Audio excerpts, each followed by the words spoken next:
Je vous salue, bonjour, bonjour, bonjour de partout dans le monde, vous qui êtes en train de nous suivre, bienvenue dans votre chaîne Sapad TV, mais surtout dans ces numéros de Wisdom School, école de la sagesse. Alors nous allons partager des moments merveilleux comme toujours et je vous demande de pouvoir vous abonner dans notre chaîne Sapad si vous ne l'avez pas encore fait parce que là vous serez en train de nous suivre régulièrement dans ce programme de Wisdom School. Alors nous sommes en train de promouvoir ici les valeurs, nous sommes en train de promouvoir ici le bon sens, nous sommes en train de promouvoir ici une intelligence, une façon de faire qui soit différente en fait, ce que j'appelle la sagesse. La sagesse, c'est un don qui vient des dieux, mais nous pouvons aussi apprendre afin de devenir sages. Alors, dans cette émission Wisdom School, ce sont des moments comme celui-là où nous partageons des moments merveilleux par rapport à un thème précis, par rapport à un sujet précis. Alors, depuis, je crois, la semaine passée, nous avons commencé à parler sur un sujet important que j'aimerais rappeler ici, c'est sur la jalousie dans la famille. Nous parlons sur la jalousie dans la famille. Alors nous avons, je bénis d'ailleurs Dieu, et puis je vous dis merci parce qu'il y a beaucoup de personnes qui nous ont contactés pour parler de ces sujets qui les a vraiment touchés et qui a apporté beaucoup de solutions dans la famille. Alors aujourd'hui, je vais parler de ça, mais je crois que ce sera aussi la fin parce que nous avons parlé du premier numéro, du deuxième, et là nous allons parler du troisième, et puis on va s'arrêter là. On pourra peut-être passer à un autre thème. Merci, merci vous tous qui êtes en train de nous suivre. J'aimerais que vous soyez vraiment scotchés pour suivre attentivement cette émission Wisdom School, ce numéro d'aujourd'hui. Alors, nous sommes en train de clôturer, comme je le dis tantôt, avec ce thème, la jalousie dans la famille.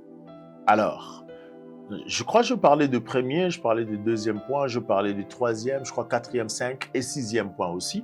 Alors aujourd'hui, j'aimerais juste, non, je crois que j'ai parlé du cinquième, aujourd'hui je vais parler du sixième, si je ne me trompe pas, je crois. Je vais parler du sixième, mais je vais récapituler d'abord le cinquième, parler du sixième et puis ensuite clôturer. Alors ici, je vais parler sur un sujet important, mais je m'en vais d'emblée dire aussi à vous tous qui êtes en train de nous suivre, si ces sujets vous fait vraiment, vous aident vraiment, j'aimerais que vous nous contactez pour nous faire part de cela. Si vous vous êtes retrouvés dans ce dont nous avons parlé et que vous avez peut-être eu à l'esprit de faire certaines choses ou encore vous avez besoin d'un conseil particulier, vous pouvez nous contacter et nous allons vous aider à faire quelque chose ou quelque chose de superbe pour que vous retrouvez l'unité et que vous retrouvez la paix et que cet esprit de jalousie vous quitte. Et si aussi, naturellement, vous n'arrivez pas et vous réfléchissez, vous sentez que vous êtes limité, vous n'arrivez pas à vous débarrasser de cet esprit de jalousie, vous pouvez aussi là nous contacter. Alors ensemble, nous allons travailler, réfléchir, pourquoi pas prier aussi pour que cet esprit de jalousie vous s'éloigne davantage de nous. Alors, j'aimerais parler sur le cinquième point, je vais récapituler, j'avais parlé de l'esprit de rejet ou d'abandon. Et là, j'ai expliqué comment est-ce que dans les familles, beaucoup de personnes se sentent rejetées pour telle ou pour une ou autre raison. Alors, ils se sentent rejetés et cela crée des frustrations et puis ça mène des divisions dans la famille et c'est la jalousie qui s'installe, la jalousie, la rancœur, de la rancœur à la mort. Vous voyez. Alors, nous avons parlé, certains membres de famille se sentent exclus, oubliés ou encore négligés et développent un ressentiment profond. Alors, j'ai expliqué en détail, je nous encourage de retourner dans les émissions passées, d'aller regarder ce dont nous avons parlé pour essayer de comprendre en fait qu'est-ce qu'il y a dedans, qu'est-ce qu'on a essayé de parler. Je crois que si vous retournez dans le vidéo passé, vous verrez, je crois, c'est le numéro 1 et 2. Vous allez voir là, partie 1, partie 2. Vous allez voir, on a parlé en détail un peu de cela. Et puis aujourd'hui, c'est le troisième numéro. Je n'ai pas trop le temps de récapituler, de peur que ça me prenne le temps pour l'autre, pour l'émission, pour la clôture, pour la partie dont j'ai voulu exploiter aujourd'hui. Mais je vais directement aller au sixième point et puis aller clôturer. Alors, le sixième point, dans la jalousie dans la famille, c'est que attaque spirituelle. J'aimerais ici que nous comprenions. Je crois que j'ai expliqué depuis le premier point. J'aimerais récapituler. J'ai parlé le premier point, je parlais de la comparaison constante. C'est-à-dire, il y a des familles qui vivent dans une comparaison constante. Mais deuxième point, j'avais parlé de la blessure, les blessures non réglées. C'est-à-dire, tu as des blessures, mais que tu n'as pas traitées. Et cela peut nous rendre jaloux des autres en fonction de certains paramètres et de certains événements qui peuvent arriver. Mais j'avais parlé aussi des manques d'identité personnelle. Comme troisième point. Quatrième, j'ai parlé d'égoïsme et de l'orgueil. Et cinquièmement, j'ai parlé de l'esprit du rejet ou d'abandon. Mais le sixième point, c'est important. Sixième point, je parle d'attaque spirituelle. Vous savez, tout a une raison sur cette terre. Donc, il n'y a rien qu'on puisse faire, dire ou voir sans qu'il y ait des raisons qui soutiennent cela. Sans qu'il y ait des raisons qui accompagnent cela. C'est-à-dire que dans tout dans la vie, sur cette terre, il y a une explication à donner. Ça me fait rire. Vous savez que même si vous attrapez un voleur en train de voler, il aura quand même une explication à vous donner. Un jour, je partais quelque part, j'ai vu on crier sur un voleur parce qu'on venait de l'attraper, un monsieur qui a volé à manger. Alors lorsqu'on lui... Déjà, on était en train de le taper, mais on lui a posé des questions. Pourquoi tu voles? Vous savez ce qu'il dit? Il dit, je vole parce que j'ai faim. C'est-à-dire, il y a toujours une raison qui accompagne son acte. Ici, j'aimerais qu'on comprenne que tout ce que nous voyons sur cette terre, tout sous le soleil a une explication. Nous pouvons donner un sens à ça. Nous pouvons donner une raison à cela. Ah oui, c'est vrai. Même pour la jalousie au sein d'une famille, nous pouvons avoir des bonnes raisons. Tu vois, on les met sous la table et lorsqu'on observe, on comprend que c'est vraiment de bonnes raisons pour être jaloux. Bon, ça peut te scandaliser. C'est-à-dire, il y aura toujours une explication à donner par rapport à ton attitude envers ton frère ou à ton attitude par rapport à ta sœur ou encore à tes parents. Ou encore ton attitude envers ton épouse ou envers ton époux. Il y aura toujours une explication à donner. Il y aura toujours un mot à mettre là-dessus. Vous voyez? Mais ce qu'on ne sait pas, c'est qu'au-delà de toutes ces raisons-là, il y a aussi un aspect spirituel. Au-delà de tout ce qu'on peut expliquer, au-delà, vous savez, même ma famille biologique a connu ce problème. Alors, au-delà de toutes les raisons que nous pouvons donner, au-delà de toutes les raisons qui nous semblent logiques, toutes les raisons qui sont incontestables en fait. C'est-à-dire, quand on écoute ça, on se dit, il a quand même raison d'agir comme ça. Mais au-delà de toutes ces raisons, j'aimerais que nous comprenions qu'il y a aussi un aspect spirituel. C'est pourquoi dans le sixième point, je parle des attaques spirituelles. La jalousie n'est pas toujours naturelle, mais la jalousie est purement spirituelle. Ce que tu ne sais pas lorsque tu es jaloux de ton frère ou jaloux de ta sœur ou encore jalouse, ou encore tu es jaloux de ton époux ou de ton épouse, ce que tu ne sais pas, peut-être ça peut commencer en toi comme une pensée. Ça peut commencer en toi, même pas une pensée, mais ça peut commencer comme un mécontentement juste de quelque chose que l'autre t'a fait. Mais ce que tu ne sais pas, c'est que derrière cela, il y a tout un esprit qui viendra. Et c'est l'esprit de la jalousie. La jalousie, c'est tout un esprit, c'est toute une intelligence maléfique de faire. C'est-à-dire une façon de faire, mais qui ne soit pas divine, mais c'est une façon de faire maléfique. Et c'est ça la jalousie. Alors, lorsque cela arrive en nous, des fois, on ne sait pas comprendre. Rappelez-vous, je l'avais dit ici, c'est comme j'avais dit, c'est comme les traces du serpent sur une pierre. Je l'avais expliqué que nous pouvons voir les traces des serpents sur le sable. Encore, on peut apercevoir cela. Mais lorsqu'un serpent marche sur une pierre, comment savoir qu'il est passé par là? Comment savoir que le serpent est rentré par là? Comment savoir qu'ici, il est passé? On ne peut pas savoir parce qu'il ne laisse pas les traces sur une pierre. Mais ce n'est pas parce qu'il n'a pas laissé les traces qu'il n'est pas passé.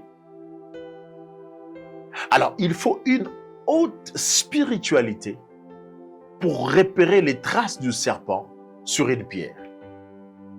Et il faut une haute spiritualité pour repérer les traces du serpent dans votre famille. Et cela passe par la jalousie. Discernez l'esprit qui règne dans votre famille. Discernez l'esprit qui règne dans ton cœur. Et si je m'en vais parler à toi qui est en train de me suivre en ce moment, et je pense que ce n'est pas en vain que tu tombes sur cette vidéo, le Seigneur a quelque chose qu'il veut faire. Il veut traiter soit une blessure intérieure en toi, ou encore, il veut te guérir de cet esprit de jalousie. Ce n'est pas pour rien que tu es en train de suivre cette vidéo. Ce n'est pas pour rien que ce message arrive à tes oreilles aujourd'hui. C'est parce que Dieu veut traiter quelque chose en toi. La jalousie, c'est une grande arme entre les mains du diable. Et la jalousie, c'est une arme puissante de destruction entre les mains du diable. Mais la jalousie, c'est le diable lui-même. Alors, je m'en vais te parler, toi qui me suis en ce moment. C'est que ce que tu n'as pas compris jusqu'ici, que ce qui t'anime, ce n'est pas seulement la jalousie. Ce n'est pas seulement une réaction à une action de ton frère ou de ta sœur, de ton mari ou de ton épouse. Non, mais c'est tout un esprit qui a pris place en toi, qui te domine maintenant et qui te gère. Et que tu dois refuser cet esprit parce qu'il y a des conséquences après. Voilà, j'aimerais mieux expliquer. Peut-être que tu n'es pas en train de comprendre. Alors là, je vais parler un peu en détail pour que tu comprennes. Je parle des attaques spirituelles. Le diable cherche à détruire l'unité familiale. Ça, c'est son objectif. Vous savez, Jésus était Dieu, n'est-ce pas? Mais pourquoi il n'est pas venu dans le monde directement grand? Pourquoi Jésus n'entre pas sur la terre déjà grand?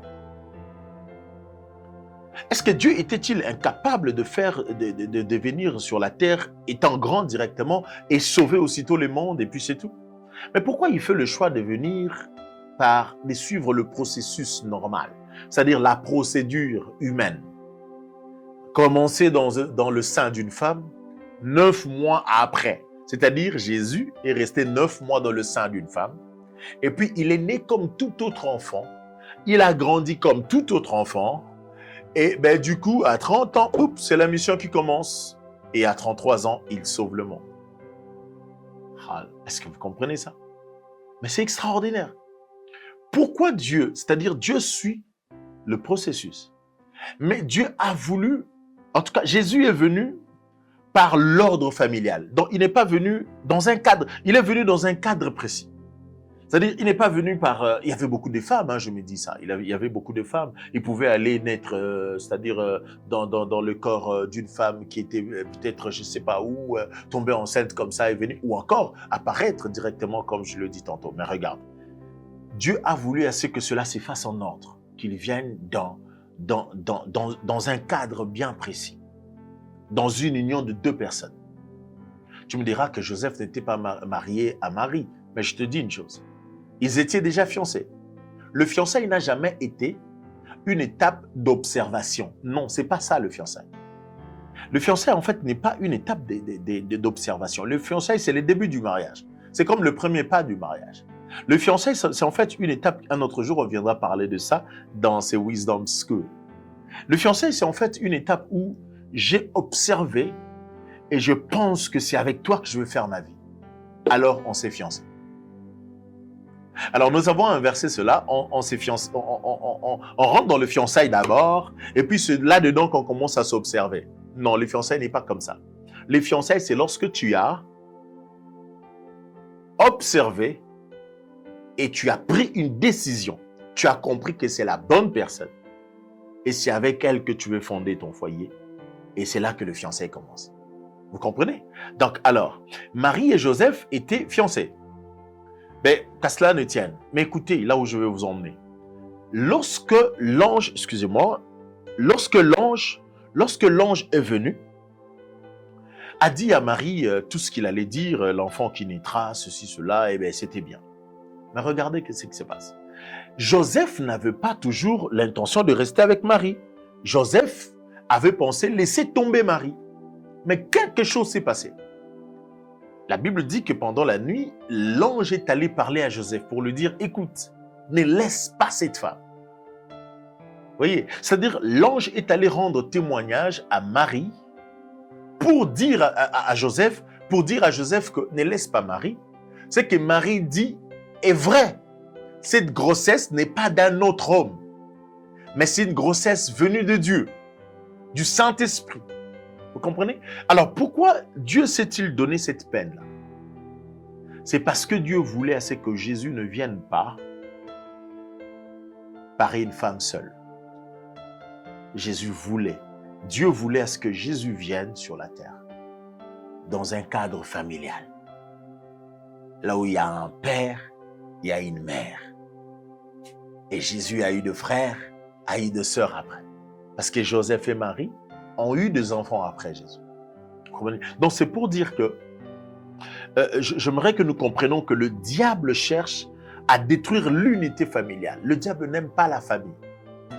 Alors, vous serez d'accord avec moi qu'il y a des pays dans ce monde, lorsque vous regardez leurs lois, lorsque vous regardez comment ils ont, ils ont structuré leur pays, ou encore comment ils ont fait asseoir, les lois qui font asseoir cette famille-là, vous comprenez que ce sont des lois qui ne favorisent pas la famille.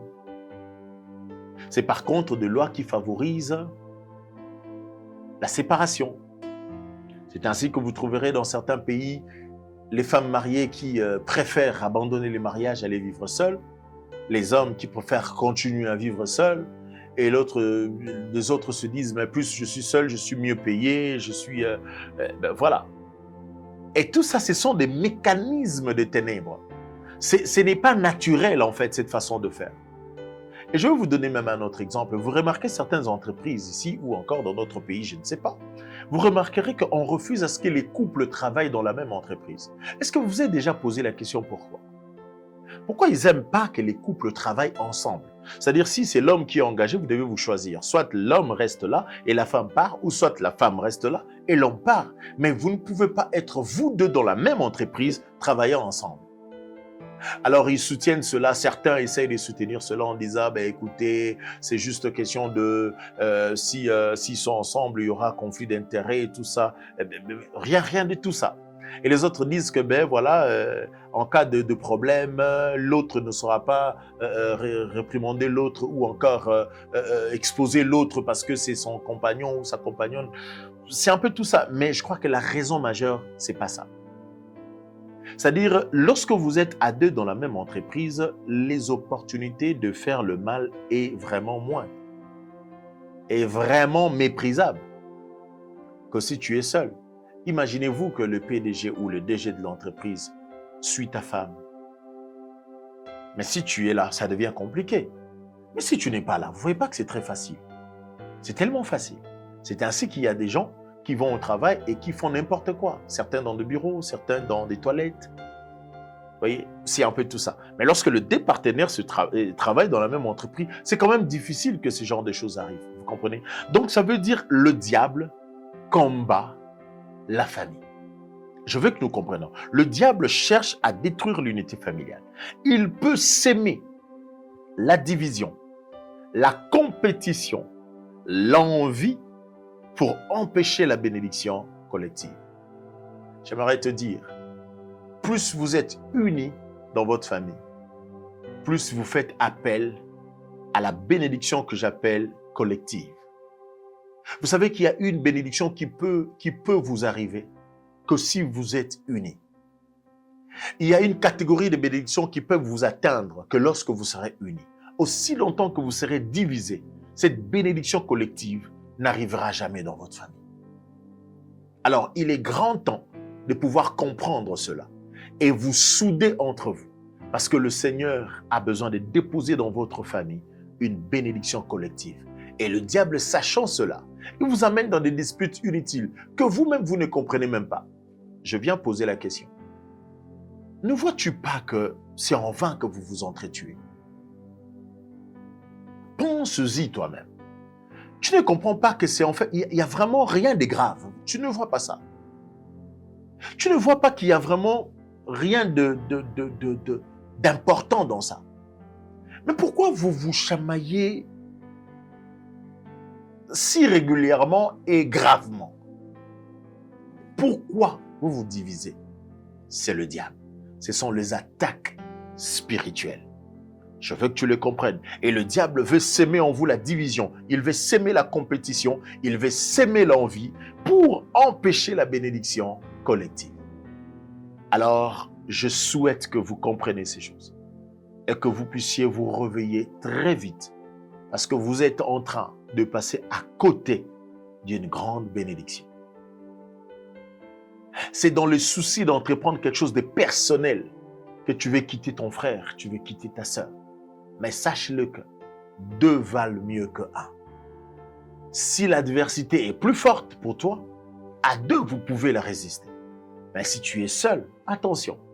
Merci, il y a quelque chose qui me vient à l'esprit. Je dis merci à Dieu pour ça. Écoutez, le diable peut t'isoler pour mieux dominer sur toi. Et c'est le travail que le diable fait dans beaucoup de familles. Et je reviendrai pour parler un numéro uniquement pour ça. Le diable isole pour mieux dominer sur toi.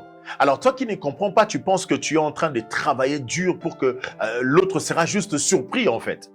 Tu te dis, je suis en train de bosser, l'autre là sera surpris, il va seulement se rendre compte que j'ai des biens, j'ai réussi, je ceci. Ça c'est le mensonge du diable. Le diable est un menteur. Le diable sait que si vous vous soutenez, vous irez vite et vous serez puissant.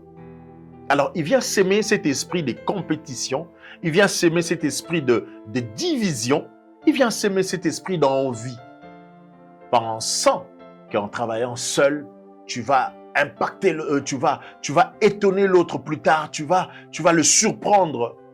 Non, Dieu n'est pas dans ça. Alors, je vais parler de 3 choses ou 4 choses et puis je vais clôturer. Comment y remédier? Comment nous pouvons remédier à cela? Comment nous pouvons vaincre cela? Comment nous pouvons nous débarrasser de cela? Comment nous pouvons totalement et définitivement nous éloigner de ça?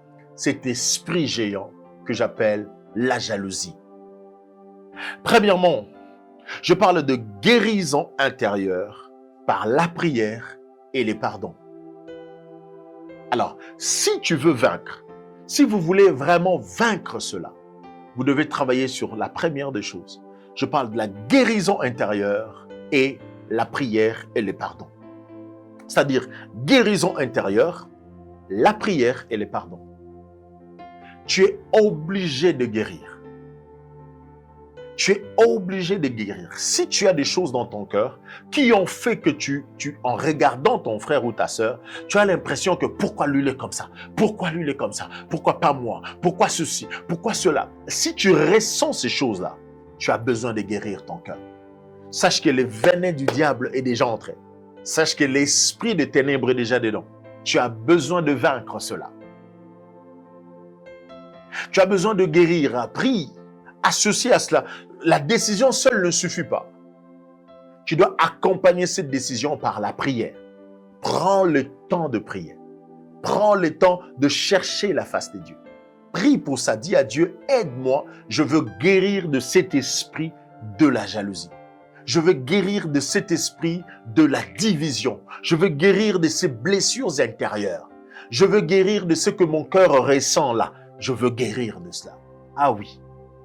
Alors, après la prière, le pardon. Pardonne.